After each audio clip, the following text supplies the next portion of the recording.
दूर का मुद्दा मानकर दूर का मुद्दा मानकर अगर जिएगा मानव, जो कि पर्यावरण का एक हिस्सा है, तो बहुत ही बड़ी गलती होगी। ये अब देश और दुनिया धीरे-धीरे समझने लगी है। पर फिर भी आज की जो परिस्थिति है, वो आपके सिक्किम जैसे राज्य के लिए तो बहुत ही गंभीर है। पर पूरे हिमालयन क्षेत्र में एक न एक प्रकार का हाहाकार जो विविध राज्य, बिहार हो या भूटान हो, भुगतते जा रहे हैं, नेपाल हो या सिक्किम हो, वो आज हमें कौन-सा संदेश दे रहे हैं, इस बात पर ही मेरे ख्याल से ये संवाद होना चाहिए। आप जानते ही हैं कि जलवायु परिवर्तन पर बड़े-बड़े इंटरनेशनल सेमिनार्स चलते हैं, समिट्स होते हैं। हमारे मंत्री, मुख्यमंत्री, प्रधानमंत्री वहाँ हाज़िर रहकर अपनी हस्ताक्षर करते हैं, एक्शन प्लान्स बनते हैं, करोड़ों रुपयों का आवंटन होता है। लेकिन प्रत्यक्ष में ये जलवायु परिवर्तन की दखल हमारे शासनकर्ता, हमारे नियोजनकर्ता कहाँ तक ले रहे हैं? इस सवाल का जवाब अब कोविड के पैंडेमिक में पूरी जनता ढूँढ रही है। अब समझ में आना ज़रूरी है कि इस जलवायु परिवर्तन के कितने सारे प्रभाव हो रहे हैं। एक ग्रेटा थुनबर्ग जब सवाल खड़ा करती है, यूनाइटेड नेशंस और विविध नेशन स्टेट्स को चुनौती देती है, तो हमारे देश के बहुत सारे युवा फ्राइडेज फॉर फ्यूचर करके एक प्रकार से फ्यूचर जनरेशन के लिए, अगली जनरेशन के लिए उत्सुक होते हैं, कार्यरत होते हैं। और ये कार्यरत होना कौन से उद्देश्य से होता है और होना चाहिए, ये आज सिक्किम जैसे या उत्तर पूर्व भारत के हर एक राज्य में, अरुणाचल प्रदेश हो या असम हो, समझने का समय है। आज नहीं तो कभी नहीं, ऐसी स्थिति अब देश और दुनिया में पैदा हुई है। आप सब जानते हैं कि सिक्किम हिमालय का एक हिस्सा ही है और ऐसे राज्य जो कि छोटा राज्य है तुलना में, देर से भारत से जुड़ गया है। लेकिन आज सिक्किम जैसा एक जिला अगर हम लोग देखते हैं कि किस प्रकार से भूस्खलन भुगत रहा है, तो हैरान होते हैं। देश में सुनामी और बहुत सारे साइक्लोन्स तो 10 सालों में 5 से ज़्यादा आ गए। आज भी पश्चिम बंगाल यास को भुगत रहा है। पिछले साल अम्फान से 10 लाख से ज़्यादा घर पश्चिम बंगाल के टूट चुके हैं। तो सिक्किम में भी जब-जब भूस्खलन हो रहा है, तब-तब लाखों परिवारों को नहीं तो हज़ारों परिवारों को तो निश्चित ही हानि पहुँचती होगी। और इससे पता चलता है कि हिमालय जो अभी पूर्णतः परिपक्व भी नहीं माना जा सकता है, जो एक प्रकार से विकसित होता है, तो उसके भू-आंतरिक प्रवाह और प्रक्रियाओं की दखल लिए बिना हिमालयन क्षेत्र की मानव जात, मनुष्य जात, कम्युनिटीज़, आबादी ज़िंदा नहीं रह सकती है। पर अगर आबादी ज़िंदा रहनी है, तो हिमालय को बचाना होगा। जैसे हम सतपुड़ा के क्षेत्र में हैं। सतपुड़ा की डूंगर यानी पर्वतमालाओं में भी आदिवासी बसे हुए हैं और ये भी बहुत कुछ भुगत रहे हैं, पर इतना भूस्खलन सतपुड़ा जो एक पहाड़ी कट्टर पहाड़ है, वो नहीं भुगतता है। पर हिमालय की नाजुकता, संवेदनशीलता हम सब लोग जानते हैं। वहाँ जो हिमालय आज पिघल-पिघल कर नीचे आ रहा है, ग्लेशियर्स पिघल रहे हैं। तो ऐसी स्थिति में कोसी जैसी नदी में बड़ी बाढ़ आती है, तो सिक्किम में भूस्खलन तक बढ़ता है उसका प्रभाव। और हम देख रहे हैं कि आपके पहाड़ में, हिमालय के पहाड़ में भी न केवल बर्फ है, पर पेड़ भी है, जंगल भी है। लेकिन उसकी भी परवाह न करते हुए वो भी जब तोड़ा जाता है, कहीं टूरिज्म के नाम पर, कहीं आबादी बढ़ गई इस नाम पर, हर कुछ विकास के नाम पर होता है और विकास की अवधारणा पर कोई बहस कभी लोकसभा में, विधानसभा में नहीं होती है। तो केवल एक-एक प्रकार से विकास परियोजनाओं को मंजूरियाँ देना, वो मंजूरियों के नियमावली को कमज़ोर करना, यही शासनकर्ता करते हैं। और इस सब का असर होता है कि विकास के नाम पर अंधाधुंध दोहन, और दोहन के कारण भूस्खलन और भूस्खलन से विस्थापन। पर मुद्दा केवल भूस्खलन का नहीं है। साथियों, आप जानते हैं कि पर्यावरण में जल, जंगल, जमीन, पहाड़, खनिज सब कुछ आता है और ये इसमें से हर एक प्राकृतिक संपदा पर आज असर हो रहा है। हम देखते हैं कि हीट इंडेक्स गिनी जा रही है क्योंकि तापमान बढ़ रहा है। पर हीट इंडेक्स में केवल हीट यानी गर्मी नहीं होती है, तो ह्यूमिडिटी यानी कि हवा में आर्द्रता कितनी है, ये भी देखा जाता है। और इस सब का असर न केवल हरे आच्छादन यानी जंगलों पर या पेड़ों पर, बल्कि खेती पर भी गिर रहा है। और खेती पर असर से खाद्यान्न पर असर नहीं होगा, अन्न सुरक्षा खत्म नहीं होगी तो और क्या होगा? तो ये पूरे लोग भुगत रहे हैं। अगर आर्द्रता कम होगी तो राजस्थान जैसा राज्य 50 डिग्री सेंटीग्रेड टेम्परेचर होते हुए भी जिंदा रहता है, भुगत सकता है, सहनशीलता होती है। लेकिन जहां गर्मी यानी तापमान बढ़ता है और आर्द्रता भी ज्यादा होती है, वहां तो मृत्यु ही मृत्यु होते हैं। और ऐसे श्रमिकों के जो उस तापमान में, उस परिस्थिति में भी अपने काम करने बिना आजीविका सुरक्षित नहीं रख सकते हैं, तो वो खुले में काम करते हैं और ये सब भुगतते हैं। हम देखते हैं कि ये सब असर जो है उसका कहीं असेसमेंट भी नहीं होता है। सही में तो 100 साल का अभ्यास किया मेटेओरोलॉजिकल डिपार्टमेंट ने और उन्होंने कहा कि रेनफॉल, वर्षा ऋतुमान, अब वर्षा की मात्रा बहुत बदल नहीं रही है, लेकिन उसकी मात्रा कम दिनों में उतनी ही बारिश आने से बदल रही है। और इसके कारण 1980 के दशक में जितनी बारिश, जितना पानी 34 से 45 दिनों के बीच आता था, इतना काल कम से कम लेता था, वही अभी अगर 20 और 25 दिनों में आता है, तो निश्चित ही उसका असर बाढ़ में होता है। हिमालय की तो कहानी हमने देखी कोसी में। जिस प्रकार से कोसी में बाढ़ आती है, हिमालय जो कि बाढ़ के में पानी के साथ-साथ गाद मिलाता है और कोसी जैसी नदी में सबसे ज्यादा गाद भरती है, तो नदी का तो तल होता है वो ऊपर उठते जाता है, तो पानी का स्तर भी ऊपर उठता है और कोसी जैसे नदी घाटी में 35 लाख लोग प्रभावित हुए, जिनके घर डूबे, जिनके मृत्यु हुए, देह हम लोग सुपौल जैसे बिहार के जिले में बहते हुए, आते हुए पाए। तो इतना गंभीर असर, इतना गंभीर असर जो हिमालय के क्षेत्र के हर राज्य में आ रहा है, वो सिक्किम में भी आ ही रहा होगा, ये निश्चित। आप अधिक जानते हैं सिक्किम की हकीकत। पर आज अगर आप देखेंगे तो नेपाल के नदियों में जो पानी बहता है, उसमें भी परिवर्तन आया है। इसलिए सूखा और बाढ़ दोनों भुगतते हैं। आप देखते हैं बांग्लादेश में एक ऐसा राष्ट्र जो कि एक डेल्टा क्षेत्र में एक बसा हुआ है, उसमें थोड़ा भी बाढ़ आई ज्यादा, थोड़ा ज्यादा पानी आया तो भी बहुत ज्यादा असर होता है।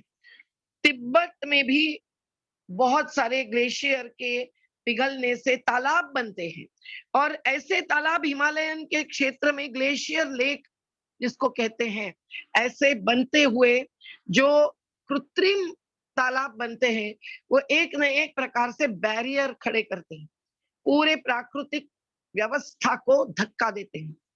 आपने सिक्किम में भी हिमालय के पिघले हुए बर्फ को तो देखा ही होगा, लेकिन आपने देखा होगा इसके अलग-अलग असरों को। और इसलिए सिक्किम के जनता और सिक्किम की आने वाले पीढ़ी के प्रतिनिधि, भविष्य के तत्ववेत्ता ही मैं उनको मानती हूँ, क्योंकि आप ही तय करेंगे युवा साथियों कि भविष्य कैसा होगा और कैसा नहीं होगा। ये देश और सिक्किम कैसे बचेगा और नहीं बचेगा। तो आपको इन सब चीजों पर ध्यान देना ही होगा। नहीं तो आज जो स्थिति देश की बन गई है, वो यही है कि हर प्राकृतिक संसाधन, वो भूजल हो कि भूगर्भ का खनिज, खत्म होता जा रहा है। आने वाले कितने साल ये हमारे जीने के आधार बचेंगे और कब खत्म होंगे, इस पर अलग-अलग साइंटिस्ट तो बोल ही रहे हैं।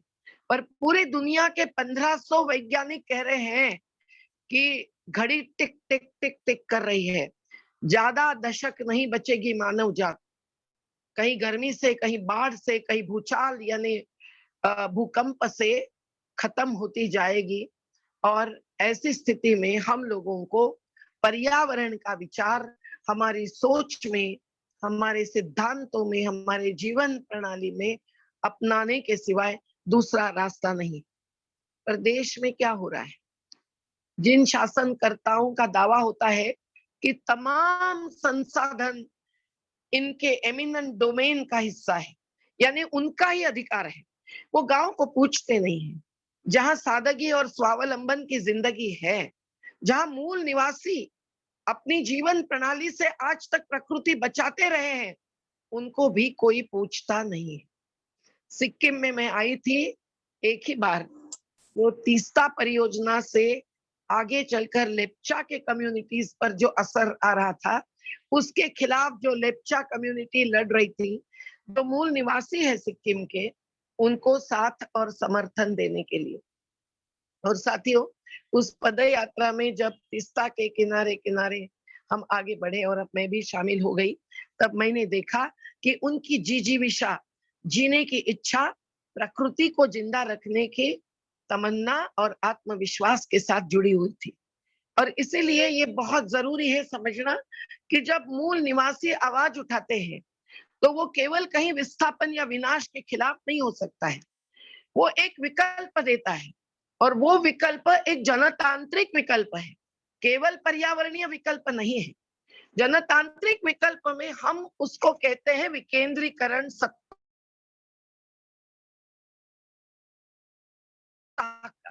पहाड़, बर्फ पर भी, मछली पर भी, नदियों पर भी, समुद्र के किनारे और समुद्र पर भी स्थानिक समुदायों का होना चाहिए।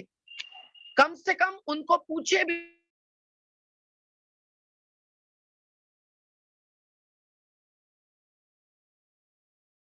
नाम जरूरतें पूरी करना, गैर बराबरी कम करते हुए इस दिशा में नहीं बात सोची जाती है पूंजी की और बाजार की। और ये पूंजी निवेशक जो देश के बाहर से अंतर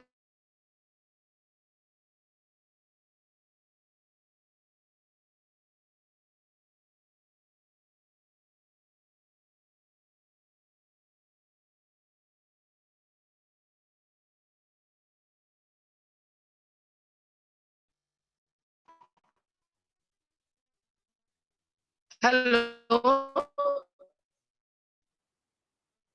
मेरी बात सुनाई दे रही है क्या? हाँ मैम, आपकी आवाज आ रही है जी, आवाज आ रही है जी मैडम, आ रही है, आ रही है। नहीं, अंधेरा हो गया है, देश में ही अंधेरा, यहाँ की लाइट बिजली चली गई है। अभी अभी यहाँ तूफान छोटा बड़ा आके गया, इसलिए आवाज शायद बीच में थोड़ी सी कट गई होगी। तो मैं कह रही थी कि आज विकास में सबसे ज्यादा स्थान है पूंजी का।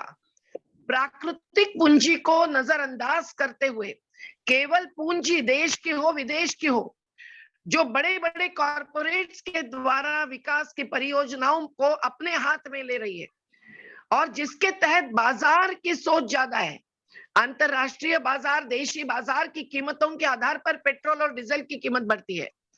क्या कहें, पिछली सरकार होते हुए अंतरराष्ट्रीय कीमतें जितनी थी उससे आधी यहाँ थी भारत में, लेकिन आज मोदी सरकार उसी का आधार लेकर कीमतें बढ़ाते जा रहे हैं, तो खेती और घाटे का सौदा बन गई है। और आत्महत्याओं की मात्रा हर दिन में 3 से 9 तक होती रही है। तो ये जो अलग अलग प्रकार के असर है, ये पर्यावरणीय असरों से जुड़े हुए आर्थिक, सामाजिक, अमानवीय असर है। ये समझकर हम लोगों को एक एक राज्य में, एक एक क्षेत्र में हमारे संसाधन कैसे बचाएंगे, इस पर गंभीरता से सोचना जरूरी है। और इसलिए मैं कह रही थी कि इसके जो विकल्प है वो राजनीतिक विकल्प भी है, केवल पर्यावरणीय नहीं। वो जनतांत्रिक विकल्प है, केवल आर्थिक नहीं। जनतांत्रिक विकल्पों में विकेंद्रीकरण एक अहम विकल्प है। स्थानिक समाजों का वहां के संसाधनों पर अधिकार, लेप्चा कम्युनिटी को या नॉर्थ ईस्ट के उत्तर पूर्व भारत के विविध एथनिकली डिवाइडेड कम्युनिटीज क्यों न हो, पर उनको पूछे बिना, उनकी सहायता, सहभाग और सहमति लिए बिना कोई भी परियोजना उनके संसाधनों पर, जल पर, जमीन पर, नदी पर, पहाड़ पर, हिमालय पर थोपी नहीं जानी चाहिए। वो चाहे टूरिज्म हो, चाहे पावर प्रोजेक्ट हो, चाहे कोई बांध हो, चाहे बांध की नहर हो।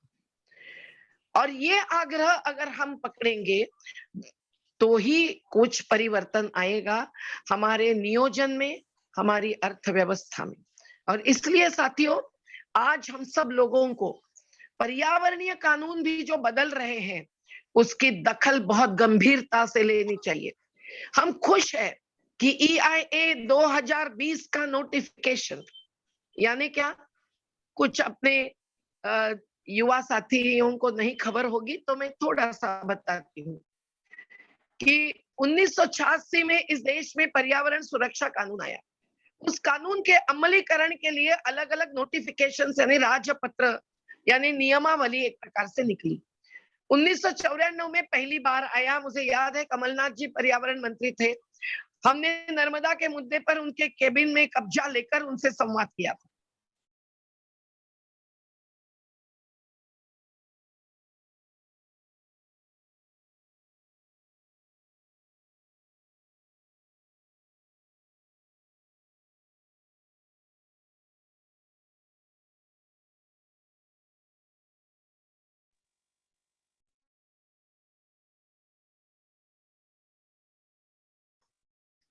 हेलो,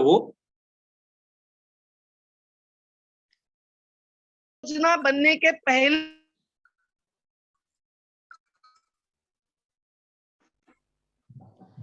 शायद नेटवर्क थोड़ा खराब है। अभी शुरू हुआ है, फिर से तो परियोजना के पहले स्वीकृति मिलनी चाहिए या अस्वीकृति होनी चाहिए। परियोजना पहले शुरू कर सकती है काम और बाद में मंजूरी मिल सकती है, ये कहना कितना हास्यास्पद है। पर ये EIA environment impact assessment notification जब आया तब केवल ग्रेटा थेनबर्ग ही नहीं, हमारे देश की वो दीप्ति राव से लेकर कई सारे युवाओं ने अपने ऊपर सरकार की झूठे अपराधी प्रकरण भुगतते हुए भी एक हिम्मत से भूमिका ले ली और उन्होंने जनता के बीच में वो संदेश पहुंचाया और उसी के कारण EIA नोटिफिकेशन 2020 का 2021 में भी अभी तक रुका हुआ है। तो साथियों, ये जो विकास के नियोजन के अलग अलग मुद्दे हैं वो निर्णय प्रक्रिया के मुद्दे हैं और इस निर्णय प्रक्रिया पर राजनीतिक और आर्थिक दबाव प्रभाव कहां कहां से गिरता है, जिसके कारण इस देश की जरूरत, क्षेत्र की संवेदनशीलता, ये सब कुछ भी सोचा नहीं जाता। लोगों को, आम लोगों को क्या असर भुगतने पड़ने वाले हैं ये सोचा नहीं जाता। बड़े बांधों की बात लीजिए, अपने देश में चीन के नीचे सबसे ज्यादा दूसरे नंबर पर बड़े बांध है दुनिया के। महाराष्ट्र हमारा राज्य है जिसमें सबसे अधिक भारत के बड़े बांध बने, लेकिन आज भी 13% से 15% के ऊपर सिंचाई नहीं होती है बड़े बांधों से, और पूरे राज्य में बड़े बांध इतने होते हुए भी। और तो और इस बड़े बांधों के बावजूद सूखा और बाढ़ महाराष्ट्र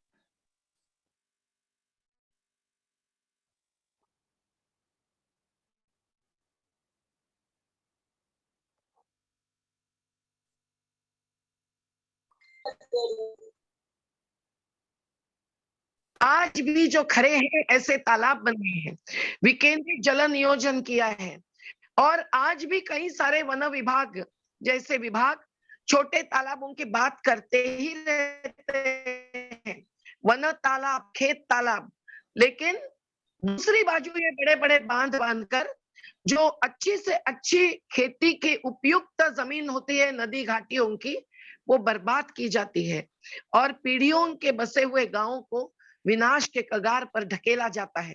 जो डूबते हैं ऐसे एक सरदार सरोवर में 245 गांव जब डूब क्षेत्र में है, तो सरकार ने केंद्र की सत्ता में 2014 में आने के बाद इतनी हिम्मत की कि 32,000 परिवार डूब क्षेत्र में बसे हुए होते हुए भी इन्होंने बांध का कार्य पूरा किया। अभी तक पूरी बाढ़ नहीं आई है, फिर भी दसों गांव डूब गए और कई सारे नष्ट हो गए। और जो जमीन भू अर्जन नहीं भी की थी, वो भी कहीं ना कहीं प्रभावित हो गई। ये कितना अवैध है, कानून के खिलाफ है। पर कौन सजा देगा ऐसे अवैध नियोजनकर्ता और अवैध अमलकर्ताओं को? बस बड़े बांध एक विकास का प्रतीक मानकर इस देश की नदियों को बर्बाद करना आज भी जारी है। पंडित नेहरू जी ने कभी आधुनिक मंदिर कहा था भाखड़ा नंगल को, लेकिन उसके तत्काल बाद उन्होंने केरल की जस्टिस कृष्णा अय्यर जी की उपस्थिति में हुई एक सभा में कहा था कि बड़े बांध राक्षसी विचार के प्रतीक है, हमें छोटे बांध ही बनाना चाहिए। लोग ये ध्यान में नहीं लेते हैं और एक एक नदी आज बर्बाद हो रही है। जब बड़ा बांध बनता है, किनारे के गांव खत्म होते हैं, तो अवैध रेत खनन करता अंदर घुस आते हैं। आज यहाँ नर्मदा पूरी बर्बाद करने जा रहे हैं ऐसे अवैध रेत खनन करता, क्योंकि कंस्ट्रक्शन ही आज विकास का प्रतीक बन गया है और रेत की अहम जरूरत है। और उस पर जो बाजार फूल के आ रहा है वो नदी को बर्बाद करता है, ये सुप्रीम कोर्ट ने कहा है। पर सुप्रीम कोर्ट के आदेश हो, नेशनल ग्रीन ट्रिब्यूनल हरित न्यायाधिकरण के आदेश हो, हमने खुद ने केस चलाई मध्य प्रदेश हाईकोर्ट में, उसकी स्टे ऑर्डर हो, कोई दखल नहीं लेते हैं। कल पर्यावरण दिवस पर हम लोग यही मुद्दा हमारे अधिकारियों के सामने नर्मदा घाटी के गांवों में, मध्य प्रदेश के जिलों में उठाने वाले हैं। लेकिन आपको मैं बताऊं कि ऐसा एक एक संसाधन पर हमला, आजीविका पर हमला होता है। मछली खत्म होगी तो मछुआरे बर्बाद होते हैं, खेती खत्म होगी तो खेती हर आत्महत्या करने पर तुलते हैं। और इसीलिए आज का किसान आंदोलन जो बचाना चाहता है, वो कॉर्पोरेटीकरण से कृषि क्षेत्र को बचाना चाहता है। ये भी एक पर्यावरण से जुड़ा हुआ मुद्दा है।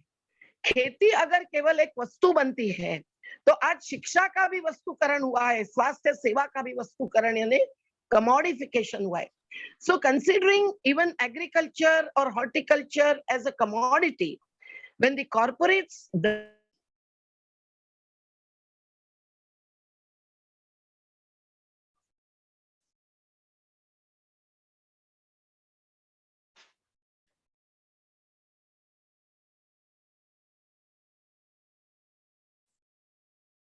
इसी जगह से खेती उपज पर बिक्री और बाजार खड़ा करने वाले ये कॉर्पोरेट्स, इनको प्रवेश नहीं देंगे, ये आज किसानों का निश्चय है।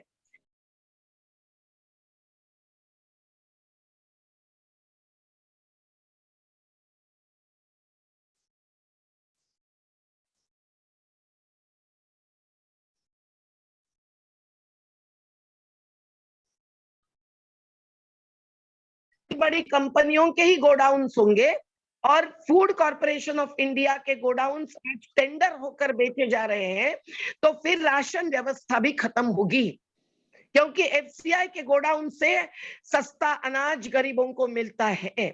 आज राशन कार्ड के लिए हम सब लोगों को सब जगह लड़ना पड़ता है। तो ये स्थिति होते हुए हम लोगों को समझना चाहिए कि आज का किसान आंदोलन भी अतिशय महत्व का है। वो खेती बचाएगा तो कहीं ना कहीं पर्यावरणीय व्यवस्था बचेगी, नहीं तो कॉर्पोरेट्स ही नहीं, पूंजी का प्रवेश होगा और वो खेती की जमीन लेंगे, वो खाद्यान्न नहीं पकाएंगे, वो केवल नकदी फसल ही पकाएंगे और कहीं नदी किनारे टूरिज्म के ही पीछे पड़ेंगे और कुछ सोचेंगे नहीं। तो प्रॉफिट ओवर पीपल का सिद्धांत ऐसे पर्यावरणीय मुद्दों को नजरअंदाज करके प्रॉफिट मेकिंग करता है, जिसको चुनौती देना आज हम सबका कर्तव्य है। साथियों, इसलिए मैं तो यही कहूंगी कि आप सब लोग सिक्किम जैसे क्षेत्र में, हिमालय के क्षेत्र में खड़े हो जाए। आप खुद बने एक हिमालय, ठंडा नहीं, गर्मी से तप्त हुआ, और पिघल कर आने दीजिए अपनी भावनाएं और अपनी कटिबद्धता। धरातल पर आएगी वो कटिबद्धता, तो आप अपने साथ साथ के साथियों का जागरण करेंगे। एक न एक प्रकार के कार्यक्रम आप कल से ही शुरू कीजिए, अच्छा दिन है। क्योंकि क्लाइमेट चेंज के केवल चर्चा करके नहीं चलेगा। पर्यावरण दिन पर 5 पेड़ तो लगाए, पर केवल उससे भी नहीं चलेगा। आपको जो सिक्किम में के पेड़ों की कटाई हो रही है, उस पर सवाल उठाना पड़ेगा, खड़े होना पड़ेगा। हो सकता है पुलिस बल आपके खिलाफ इस्तेमाल होगा, पर आप में हिम्मत है, आप पहाड़ी क्षेत्र के लोग हैं। तो युवा और युवती अगर खड़े होती है और चुनौती देती है, तो आप अलग-अलग माध्यम इसमें इस्तेमाल कर सकते हैं। जन आंदोलन का माध्यम हम लोग सबसे महत्व का मानते हैं, जिसमें जनता, जनशक्ति खड़ी होनी चाहिए। इसमें महिला शक्ति को और युवा शक्ति को हम सबसे अधिक प्राथमिकता देनी चाहिए, ये मानते हैं, क्योंकि महिलाओं में तो जीवटता होती है। वो कोई एक मुद्दा हाथ में लेती है तो छोड़ती नहीं है। तो साथियों, जितनी जरूरी है साइंटिफिक असेसमेंट की, कि क्लाइमेट चेंज हो या पेड़ कटाई हो या विकास की अवैध परियोजनाएं हो, इसका कितना असर हो रहा है पर्यावरण पर, या और पर्यावरण का कितना असर हो रहा है आजीविका पर, इसके असेसमेंट जरूरी है। पर असेसमेंट यानी जांच परख इस बात की भी जरूरी है कि हम लोगों को कैसे खड़े करेंगे, हम लोगों की ताकत कैसे जुटाएंगे। ये कुशलता अगर हम लोग अपने में नहीं लाते हैं, तो कहीं भी कोई भी परिवर्तन नहीं आ सकता है। क्योंकि परिवर्तन के लिए जरूरी होती है चुनौती, चुनौती देना और चुनौती लेना भी। चुनौती देना है सरकारों को भी, और चुनौती देना है पूंजीवादियों को भी, पूंजीपतियों को भी, और चुनौती देना है समाज को और खुद को भी। और इसीलिए बहुत सारी बातें सोचने की है। हमारी जीवन प्रणाली की बात सोचने जैसी है। हमारे इर्द गिर्द में जो संसाधन है, उसकी रक्षा की बात हम कैसे करेंगे, ये भी सोचना है। जहां भरपूर पानी बह रहा है, उस पर ध्यान न देते हुए दूर बांध बांध कर वहां के पानी खींच कर लाना, ऐसी गलतियां करते हैं शासनकर्ता, क्योंकि उसमें उनका कुछ राजनीतिक या आर्थिक स्वार्थ होता है। तो जो युवा खड़े होंगे, जो नागरिक अपना अधिकार है विकास नियोजन में सहभागिता का, अपना अधिकार है देश के पर्यावरण को, प्रकृति को बचाने का, अपना अधिकार है, कोई अगर देश बेचने जा रहे हैं, जमीनें बेच रहे हैं, नदियां बेच रहे हैं, देश की संस्कृति एक प्रकार से खत्म कर रहे हैं, तो उनको सवाल करने का भी, वो अभिव्यक्ति की आजादी अगर नहीं मानेंगे शासनकर्ता और जेल में डालेंगे, झूठे प्रकरण लगाएंगे, तो भी हम लोगों को हिम्मत दिखाने की जरूरत है। तो ये सबकी तैयारी ही जन जागरण होता है, और इससे बनता है जन आंदोलन। आज पैंडेमिक में एक प्रकार से आंदोलन को भी लॉकडाउन में रखने वाले शासनकर्ताओं को हम समझ लें कि इन्होंने लॉकडाउन के चलते हुए कानून बदले हैं, पर्यावरण का कानून बदलना चाहा है, श्रमिकों के पक्ष में जो कानून थे, जो श्रमिकों के कारण ही प्रकृति बचती है, वो सादगी से जीते हैं तो दूसरे उपभोग लेते हैं। जो कानून किसानों के पक्ष में थे, उसको उन्होंने बदल दिया है। अत्यावश्यक वस्तु अधिनियम, इसेंशियल कमोडिटीज एक्ट 1955 से बंगाल अकाल के बाद जो बना था, उसको खत्म कर दिया बदल कर। और इससे खाद्यान्न अत्यावश्यक नहीं है, तो क्या अत्यावश्यक है? Oxygen plants. पेड़ अत्यावश्यक नहीं है, ऑक्सीजन कॉन्सेंट्रेटर्स अत्यावश्यक है। ये सवाल शासनकर्ताओं को करना चाहिए कि लॉकडाउन में आपने ये क्यों किया, क्योंकि उन्होंने संसद में भी चर्चा करने का अवकाश नहीं लिया।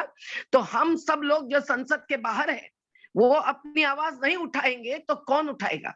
आज सांसद हो, विधायक हो, पॉलिटिकल पार्टीज के नेता हो, समझते हैं कि जब किसान आंदोलन चलेगा तभी कोई परिवर्तन आएगा, और आ गया 3-4 राज्यों में परिवर्तन। और ये इसी कारण हुआ है कि किसानों को, मजदूरों को कहीं ना कहीं पॉलिटिकल एजेंडा पर जन आंदोलन ने स्थान दिया है। हम कोई बुरा नहीं मानते आंदोलन जीवी, किसी ने कहा तो हम खुश होते हैं कि जीवन का, हमारे जीवन का हिस्सा है आंदोलन।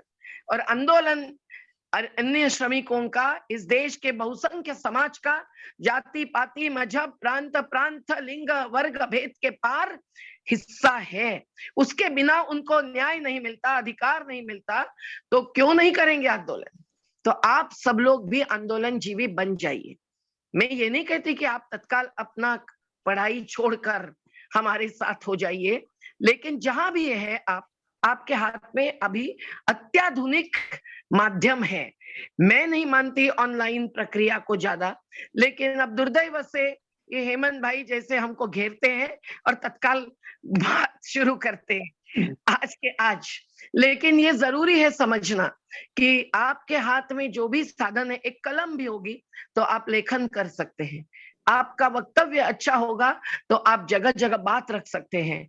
आज इंस्टाग्राम क्या, व्हाट्सएप क्या, सिग्नल क्या, टेलीग्राम क्या, क्या क्या माध्यम आप इस्तेमाल करते हैं, ये दुधारी माध्यम है।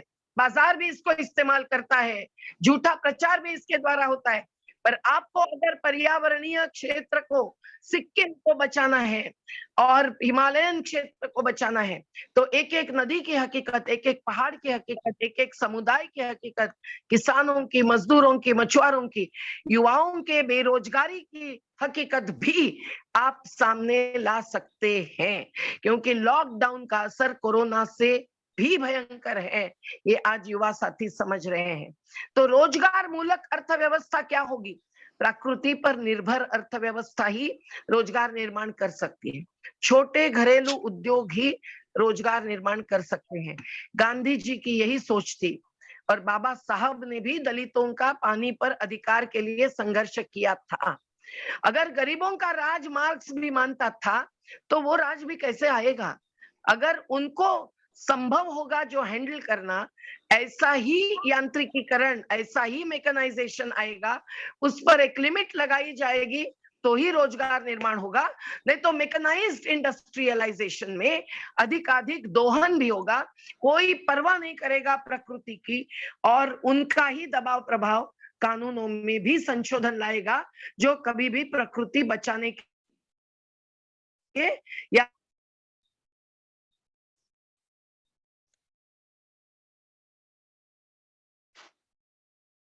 रोजगार बचाने के। और इसमें अंतर है, वॉलमार्ट के सामने रैली तो नहीं लेके जा सकते हैं। हम बिल गेट्स को जाकर अमेरिका में चैलेंज करके नहीं कह सकते हैं कि भाई तुम तो अमेरिका का सबसे बड़ा जमींदार बन गए हो, 2,40,000 एकड़ के मालिक है बिल गेट्स।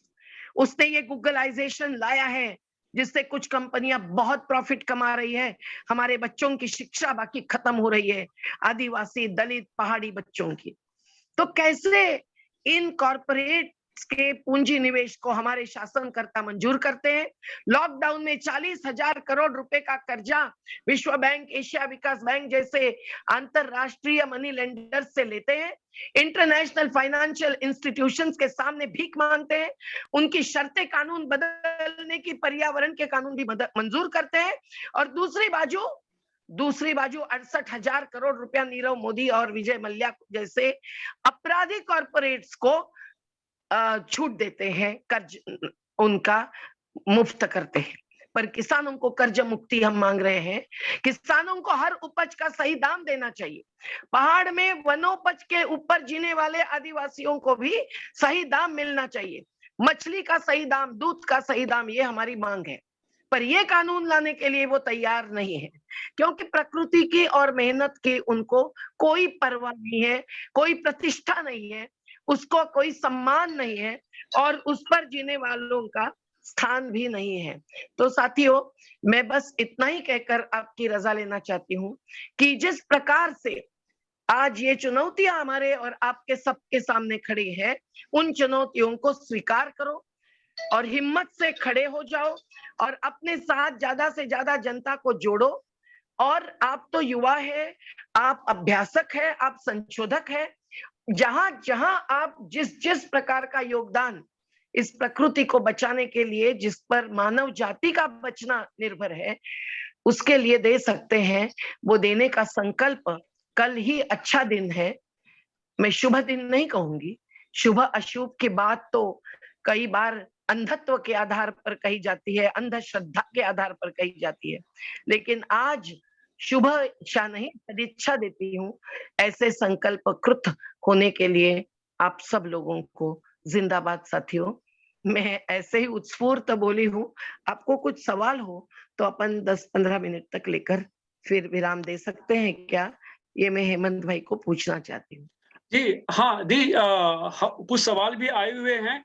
कुछ साथियों ने सवाल भी मुझे भेजे हैं।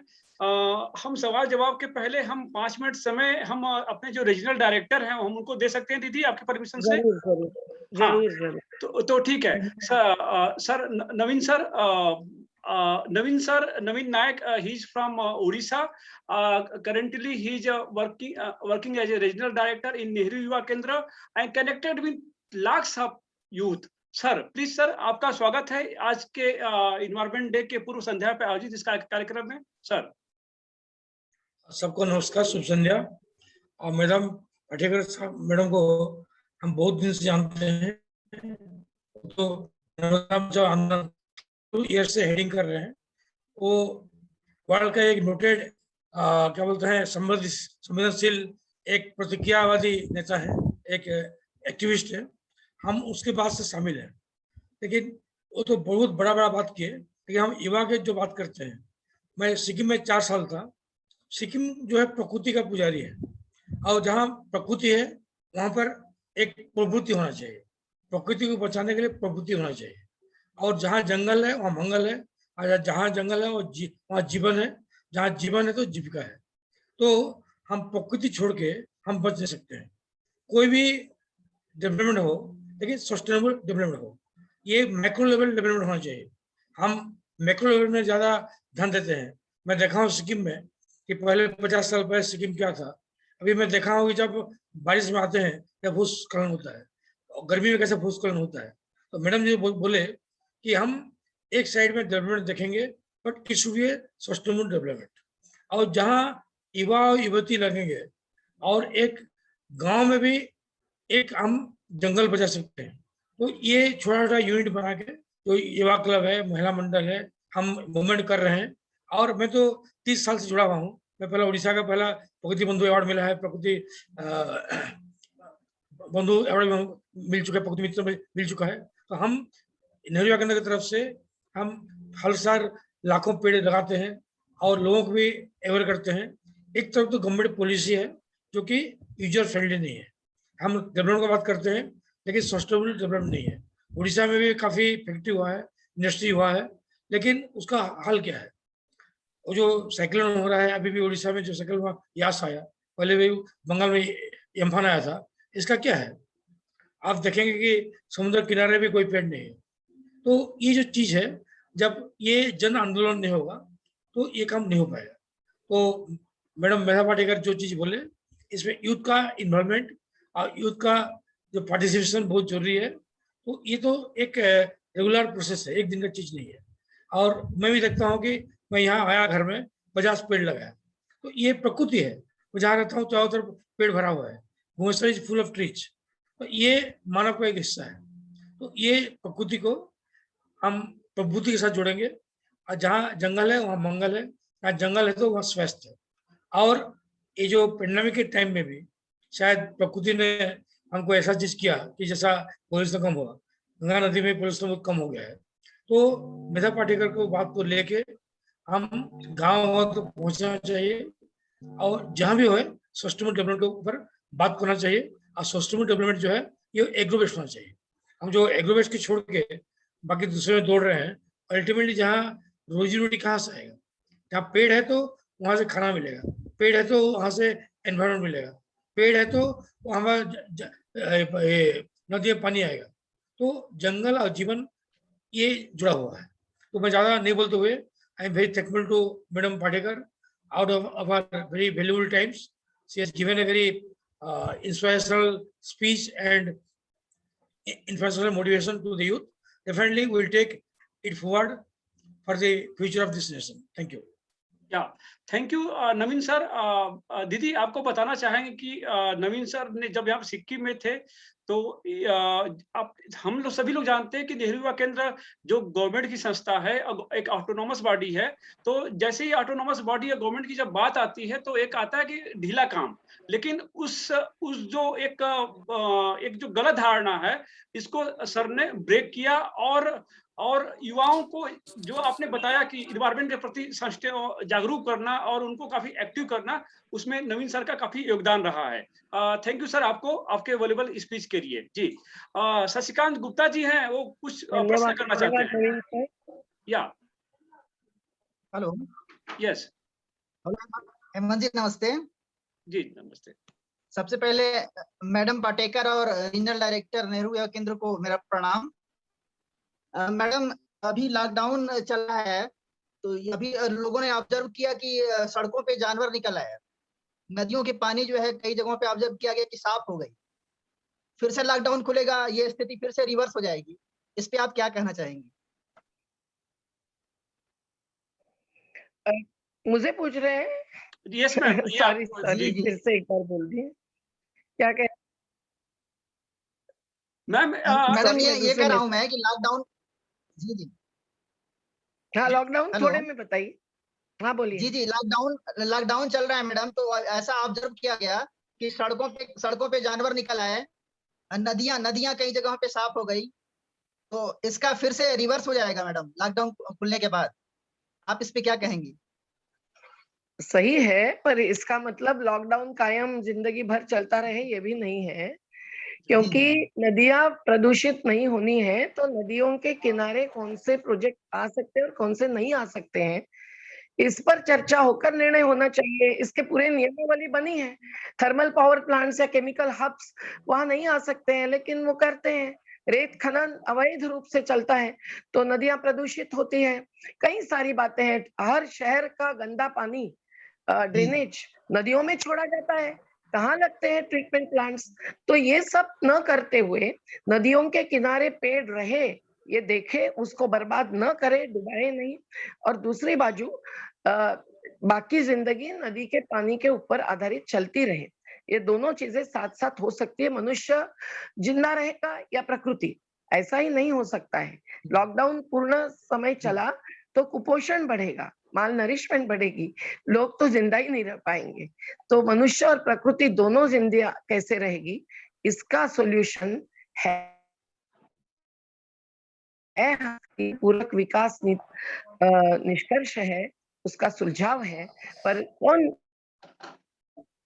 इसको सोचने समझने और नहीं जी थैंक यू, धन्यवाद मैडम। जी मैम एक आयुषी हमारे एक प्रतिभागी है यहाँ पे आयुषी मिश्रा, वो आपसे प्रश्न करना चाहते हैं। Please Ayushi unmute yourself.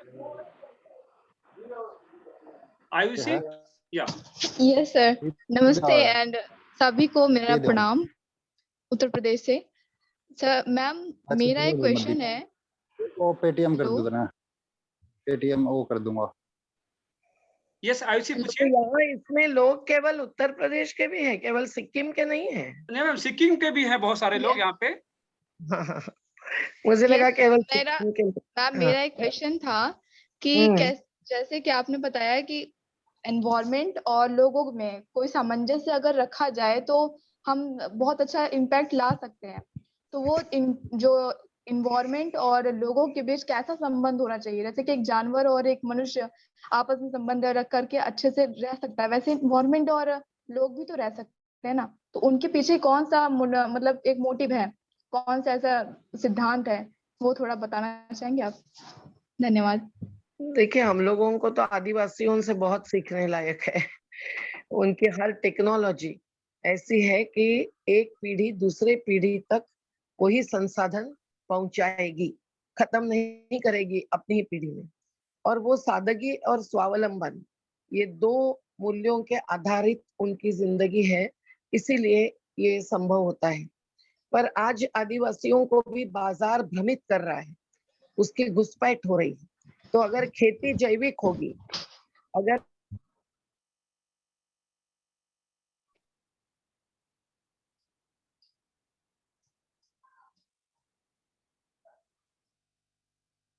Hello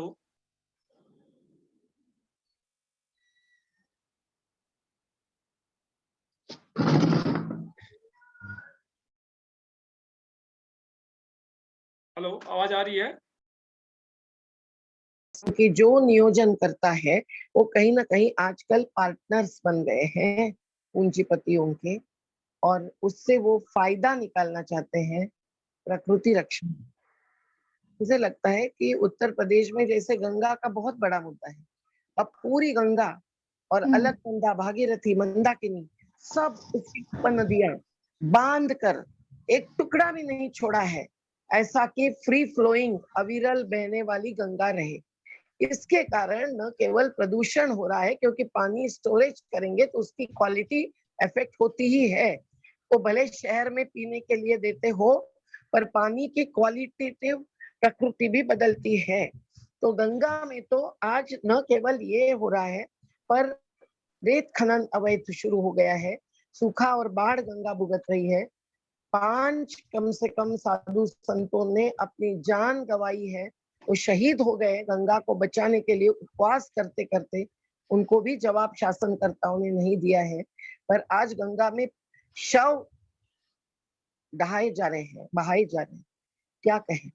तो ये सभी चीजें जो है उस पर सोचना जरूरी है, और वो अपने व्यक्तिगत स्तर से लेकर अपने इर्द गिर्द के क्षेत्र या राज्य या देश के स्तर पर कैसे अमल में लाए, इस पर सोचने के लिए संघर्ष और निर्माण दोनों प्रकार के कार्य करने ही होते हैं। जितना अपन कर सकते हैं करते जाएं।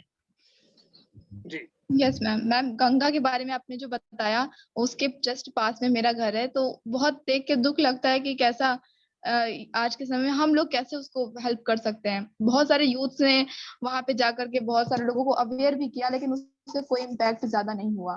तो आपके नजर में ऐसा कोई तरीका है जिससे कि लोगों को, बहुत ज्यादा लोगों को इम्पैक्ट दिया जा सके? बिल्कुल, आप एक अच्छी सी जोर शोर से यात्रा कीजिए गंगा की घाटी के, और जगह जगह के लोगों को जोड़िए। गंगा के किनारे बुनकर भी है, मछुआरे भी है, गंगा के किनारे साधु संत भी है, सभी को जोड़ दीजिए।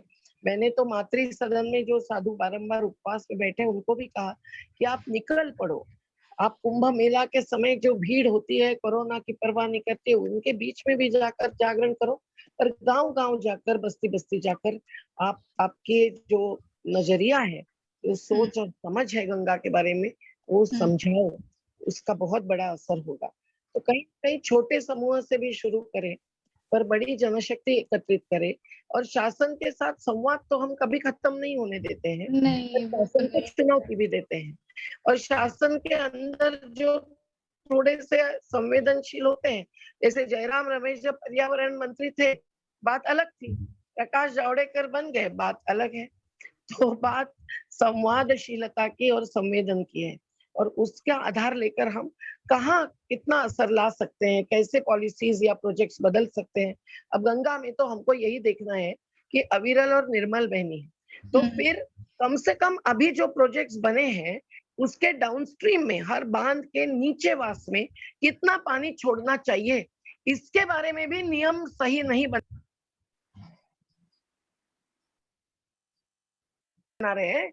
ये मेरे ख्याल से ये बात सब समझने वाले बहुत लोग हैं, वैज्ञानिक भी हैं। वहाँ भरत झुनझुनवाला रहते हैं, जो पहले नर्मदा आंदोलन का विरोध करते थे, क्योंकि उनको लगता था कि बड़े बांध होने ही चाहिए। पर जैसे वो रिटायर हुए और लंदन स्कूल ऑफ इकोनॉमिक्स से उत्तराखंड में आए, उनका घर अलकनंदा के किनारे है, उनकी पूरी सोच बदल दी। उत्तराखंड का हादसा जो हुआ, केदारनाथ की त्रासदी, उसको उन्होंने समझ लिया और सुप्रीम कोर्ट में खड़े होकर सभी प्रोजेक्ट्स बंद करवाने का फैसला पाया।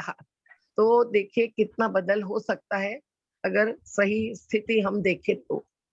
और मैम, क्वेश्चन ये भी था कि जैसे प्लास्टिक वगैरह, ये जितनी कचड़े हैं, ये सब तो हम बोलते हैं कि नहीं डालते, लेकिन पूजा पाठ के जो सामान होते हैं, जैसे कि कुछ फूल पत्ती, ये सब भी लोग जाके वहां पे ही करते, कहते हैं कि नहीं, हमारी जो गंगा माता, उन्हीं में विसर्जन करना चाहिए। तो उनके लिए कैसे? अब वो धार्मिक चीजें हैं, अब किसी को धर्म पे उनके नहीं बोला जा सकता है देखिए ऐसा। धार्मिक में प्रकृति धर्म आदिवासियों का ही माना जाता था। वो कभी हाँ। जमीन को बेचते भी नहीं थे, और जमीन को जहरीली भी नहीं होने देते थे। तो कुछ जगह पे धार्मिक बातों में ये भी बात है कि फूल नहीं तोड़ना चाहिए। सुंदरलाल बहुगुणा जी इसके बहुत ही प्रेमी थे, लेकिन आज नहीं रहे। आज हमको ये भी समझना चाहिए कि धर्म क्या होता है। धर्म एक आचार विचार की एक दर्शन होता है, और वो बदलता भी रहता है।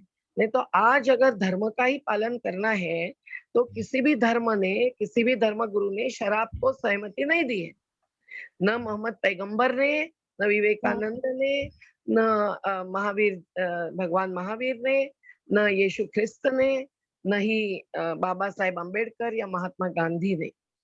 लेकिन सरेआम शराब के ही ठेके देकर सरकारें हजारों करोड़ रुपया कमाकर उस पर शिक्षा देती है बच्चों को। कितनी विचित्र बात। तो धर्म का नाम लेकर अंधश्रद्धा नहीं हम चला सकते हैं। हमको प्रकृति पर पहले श्रद्धा रखकर सोचना चाहिए कि हमारा क्या हो और क्या नहीं हो। अभी औरों को धन्यवाद आपका। कुछ क्वेश्चंस मुझे रिटेन में मिले हुए हैं, मैं उसको पूछना चाहूंगा। आप सुन रहे हैं हमें? एकत्रित ले लीजिए, फिर मैं एकत्रित जवाब लेकर हाँ, अपन एंड करेंगे। जी। तो एक क्वेश्चन ये है कि आपने Tata institute of social science से आपने MSW किया है, तो क्या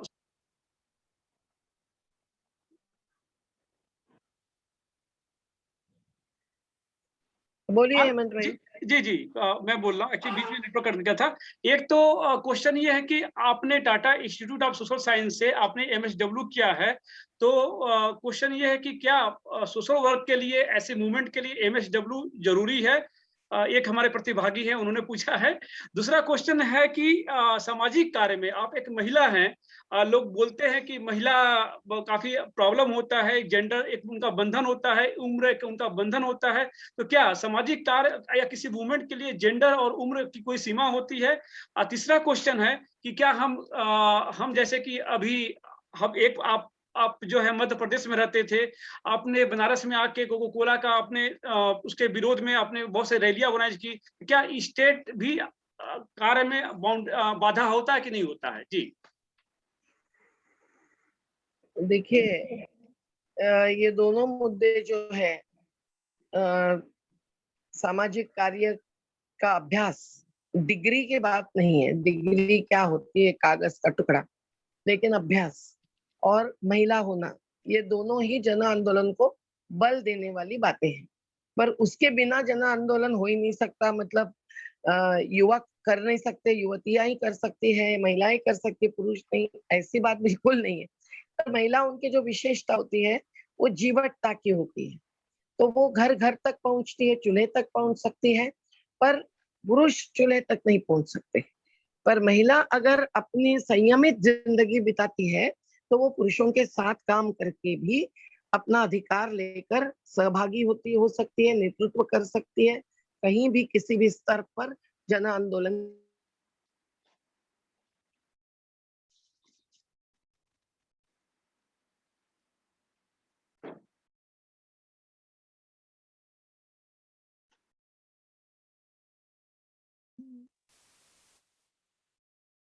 आपको अलग लर्निंग प्रोसेस करनी पड़ती है, तो वो डिग्री लेकर नहीं होती है। उसके बाद भी जब आप फील्ड में उतरते हैं तब आप लोगों से बहुत सीखते हैं, अनुभवन से बहुत सीखते हैं, धरातल से बहुत सीखते हैं। ये ध्यान में रखना जरूरी है। दूसरा सवाल था कि उम्र कई बीच में आता है। मुझे नहीं लगता है मैं अभी बूढ़ी हो गई हूँ। आप लोग समझते हैं बूढ़ी हो गई, तो आप युवा लोग हाथ में ले लीजिए और हमसे आगे दौड़े, यही हमारी अपेक्षा आपसे रहती है। और तीसरा सवाल आपका क्या था कि क्या था हेमंत भाई? जी, जैसे कि हम दूसरे स्टेट में रहते हैं, ठीक है? तो हम क्या हाँ, हाँ। दूसरे तो स्टेट में रहकर ऐसा क्या हम है ऐसे कि मूवमेंट? जी देश आपका अपना है और देश क्या दुनिया में भी आप जा सकते हैं। अगर अडानी ऑस्ट्रेलिया में खनन करने के लिए जा सकते हैं